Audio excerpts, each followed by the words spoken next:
Bonjour à tous et bienvenue dans votre édition régionale. Dans l'actualité ce mercredi 12 février, les propositions d'Emmanuel Macron sur le handicap. Il a tenu une grande conférence sur le sujet ce mardi. Dans le Morbihan, la maman de la petite Thaïs, atteinte d'une maladie génétique rare, réagit à ces annonces.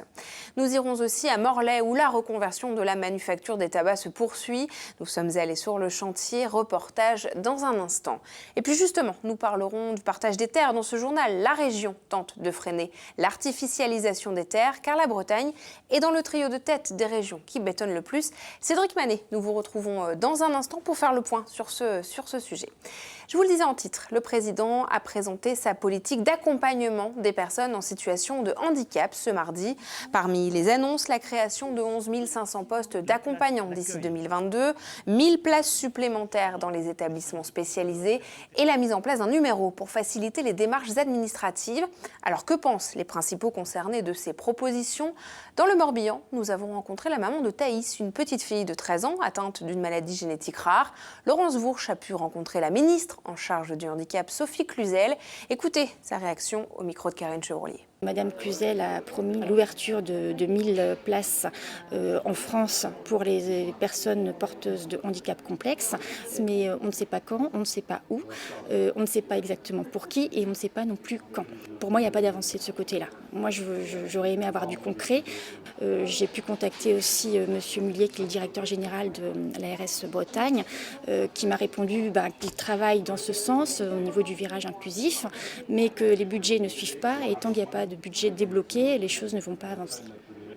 Et nous continuons à détailler l'actualité. Elle est développée dans votre chronique Toute Image, la Bretagne en 5 infos, préparée par Arthur Malter. Du changement à la tête du Crédit Mutuel Arkea. Le directeur général Ronan Lemoal a annoncé ce mercredi son départ du groupe. Il y sera remplacé par Hélène Bernicot, auparavant directrice du secrétariat général et de la communication institutionnelle d'Arkea. Elle devient ainsi la première femme en France à diriger un établissement bancaire de cette envergure. Le Crédit Mutuel Arkea, dont le siège est au Relais-Quéruon, près de Brest, compte plus de 10 000 salariés et 4,5 millions de sociétaires. Astropolis s'engage contre les agressions sexuelles. Le festival de musique électronique dont l'édition hivernale s'est ouverte ce mardi entend faire reculer les risques pour ses participantes via une table ronde, une charte ou encore des formations de ses bénévoles, sans exclure des actions plus répressives si le besoin s'en faisait sentir. Pollution dans le parc naturel marin d'Iroise. Une étude vient de découvrir dans ses eaux des traces de produits anti-fouling pourtant interdits depuis des années parce que désastreux pour l'environnement. Des aides européennes devraient permettre de dépolluer certains sites difficiles d'accès et un travail devrait être financé pour remonter à l'origine des pollutions. Pause d'une durée indéterminée pour le Manapi à Concarneau. Le tonnier géant long de 90 mètres est entré ce mardi dans le port pour une révision décennale qui risque de se prolonger. En cause, le cours mondial du thon qui a chuté de 50 à 75% en 2 ans, obligeant certains armements à mettre en pause leurs navires. L'équipage reste affecté dessus, mais pourra effectuer des relèves sur un des 8 autres navires de la flotte Sapmer qui opère dans l'océan Indien. Fête maritime à l'horizon. Les organisateurs de Brest 2020 ont dévoilé ce mercredi les premiers noms des bateaux attendus cet été. Parmi eux, les habitués, Belém, Libertad ou encore Étoile du Roi, mais aussi des nouveaux venus comme la réplique du bateau de Jules Verne, le Saint-Michel II, ou encore le géant espagnol El Galeón. 650 bateaux sont déjà inscrits pour la fête qui s'étendra du 10 au 16 juillet. Et nous parlons maintenant d'étalement urbain. Dans ce journal, les espaces naturels et agricoles diminuent en Bretagne plus qu'ailleurs. Un chiffre pour illustrer cela, 9 terrains de football sont bétonnés tous les jours en Bretagne. Alors Cédric, dites-nous en plus sur ce sujet. Justement, une image pour illustrer cette extension urbaine. Regardez, ça se passe sur la route de Roscoff, à la hauteur de Saint-Paul-d'Oléon, à l'écart du centre-ville, en plein champ. Ces immeubles qui datent des années 60. Alors, autre temps, autre mœurs, eh bien, c'est à voir, Julie, une colle. Quelle est la cause, selon vous, de cet étalement urbain? On vient de voir des lotissements, je dirais donc de l'habitat. Bravo, vous venez de gagner un pavillon au bord de la mer, c'est ça, c'est donc le pavillon avec jardin. En voici d'autres en construction, on est à Plugufan, près de Quimper, on est aussi à Saint-Renan, là près de Brest, des terrains ponctionnés à des terres agricoles. Alors, comment raisonnent les élus sur cette question? Eh bien, on écoute le travail d'acrobate du maire de Saint-Renan. La consommation de terres agricoles à Saint-Renan, c'est environ 2 à 3 hectares par an. Alors c'est pas neutre, hein, surtout dans un secteur où l'agriculture est très très représentée. Il faut aussi que les jeunes ménages puissent accéder à la propriété. Et c'est souvent par la maison, le pavillon, donc en lotissement, où l'accession se fait le plus facilement. Alors, l'autre raison de ce bétonnage, c'est l'installation de zones d'activité. On le voit sur ces images, les environs de l'axe Brest-Morlaix à hauteur de Landerneau, une grosse zone d'activité du département. Et autre exemple à Quimper, sur ces images, le chantier de la nouvelle clinique qui a commencé à côté de la zone commerciale de Gourvilly. Le maire de Quimper va justifier le choix de ce site. On l'écoute. Le tout, c'est qu'il faut à la fois récupérer des friches foncières ou industrielles, et puis il faut aussi parfois gagner un petit peu sur le terrain agricole. Il faut aussi alimenter l'attractivité du territoire et puis répondre aux besoins et aux enjeux du territoire en termes de santé ou en termes économiques. Donc il faut qu'on soit raisonnable, et ça tout le monde l'a compris aujourd'hui, donc il faut l'intégrer. Alors pour l'anecdote, il y a eu par le passé des manifestations d'agriculteurs sur ce terrain, ce qui montre bien que la question est sensible. Julie, le monde agricole justement, le directeur de la SAFER, il en parle au Télégramme. La SAFER, c'est l'organisme qui gère les terres agricoles.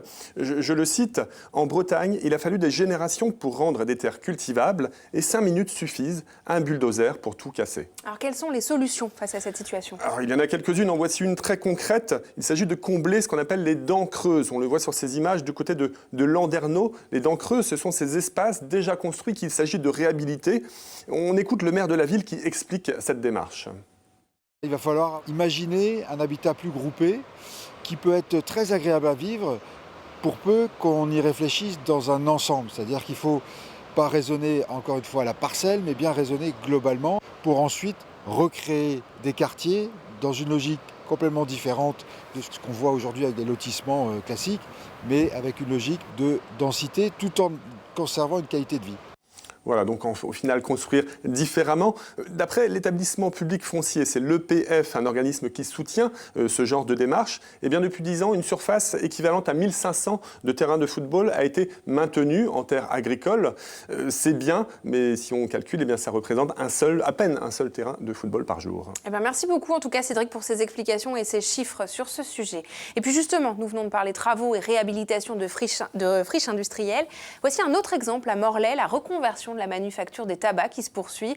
Les travaux ne sont pas encore terminés, que l'endroit s'impose déjà comme un lieu de culture. Pauline Ferco s'est rendue sur place. Une salle de spectacle de 800 places, 3 salles de cinéma, une scène de théâtre. L'ancienne manufacture des tabacs de Morlaix va bientôt devenir un pôle culturel unique en son genre. Un chantier plein de vie qui va ouvrir progressivement ses portes d'ici la fin de l'année, même si le public a toujours été le bienvenu durant les travaux. Donc la particularité du chantier, ça a été d'être un chantier qui a été ouvert au public, alors que la plupart des chantiers sont plutôt fermés au public habituellement. C'est déjà près de 13 000 personnes qui ont visité le chantier. On sent qu'on est très très attendu et je pense qu'il y a une double attente. Il y a le fait qu'effectivement, il y a cet équipement culturel qu'on a pu visiter pendant la phase chantier et puis l'attachement que les Morlaisiens peuvent avoir à cette manufacture des tabacs qui est un élément patrimonial de l'histoire de Morlaix. Sans attendre la fin du chantier, les 3 structures à l'origine du projet ont déjà investi les lieux. Le théâtre de l'Entresort occupe provisoirement une scène dans le futur restaurant et les producteurs musicaux de Wart semblent apprécier leur nouveau bureau avec vue sur les engins des travaux. Alors il y a eu une petite appréhension par rapport au bruit, par rapport au fait d'être dans ce chantier et en même temps il y avait une grande excitation d'être proche des travaux en train de se faire, des ouvriers, des architectes. Le 12 avril prochain, la salle vivra son premier concert à l'occasion du festival Panorama. Le public prendra pleinement possession des lieux au rythme d'Étienne de Crécy, Nave Newbeater, mais aussi des jeunes Quimpérois, Isaac et Nora. Et puis du cinéma pour terminer. Jusqu'au 15 février, le centre socio-culturel de l'Esnevin organise un festival de cinéma rural. Parmi les événements, la projection ce mercredi du film « Je ne veux pas être paysan » à la MFR de l'Esnevin. Les élèves en études agricoles ont ensuite pu échanger avec le réalisateur. Sophie Lecroisier a recueilli quelques réactions. Quand il y a 20 ans, j'étais à l'école agricole, on était quasiment tous issus du monde paysan. Aujourd'hui, on voit un ratio de moitié-moitié de gens qui ne viennent pas de ce milieu-là. Donc je pense que ça crée une mixité aussi, une facilité de dialogue, de point de vue, de libre arbitre qui est enrichie de cette mixité-là. Moi, mes parents ont eu beaucoup de mal à accepter en fait, que je veuille également aller en agricole. Parce qu'ils m'ont dit, tu as les capacités de faire autre chose. va voir ailleurs, tout ça. Mais moi, je leur ai dit que c'était ça ou rien. Est-ce que nous, on est prêts vraiment à faire ça à la fin, à faire tout ce travail, parce qu'on se rend compte, on voit une personne en face de nous qui est fatiguée, mais qui est aussi heureuse, et c'est vrai que c'est particulier. Et c'est la fin de cette édition. Merci de nous avoir suivis. On se retrouve demain à 19h. Belle soirée sur nos antennes.